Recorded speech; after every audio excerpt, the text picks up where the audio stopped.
గారు so first mutton మసాలాకి masala ready చేసుకున్నాం కదా, ఈ డ్రై స్పైస్ అన్ని రోస్ట్ చేసుకోవాలి లైట్ గా, ఏంటి దోరగా వేయించుకోవాలి. ఓకే, ఆయిల్ లేకుండా అందులో డ్రై స్పైసెస్ అంటే కొబ్బరి, ఆనప పువ్వు, చెక్క, లవంగాలు, మిరియాలు, ధనియాలు ఇవన్నీ వేయించుకొని అంటే డ్రై రోస్ట్ చేసుకోవాలి, అంతే కదండి? ఓకే. అలా కొబ్బరి ఇంత పెద్ద పెద్ద కట్ చేసి వేయించితే వేగుతుందా? సింపుల్ టాస్క్ ఇస్తాను, కొబ్బరి స్ట్రైట్ కట్ చేసి లేదు, ఎండు కొబ్బరి అట్లే వేస్తారు. ఏంటి ఎండిపోయిన అట్లే ఉంటాయి. హలో, ఎండు కొబ్బరి తురిమే మెషిన్ ఉంది, అడిగితే ఇచ్చేదాన్ని కదా. ఏయ్, నువ్వు పావులాకి రూపాయి చేయదు చెప్తున్నాను.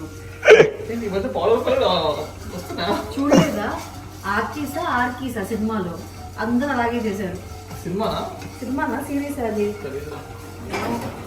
చాలా బాగా చేశారు, అందరూ బాగా చేశారు, కాకపోతే ఎక్కువ చేశారు.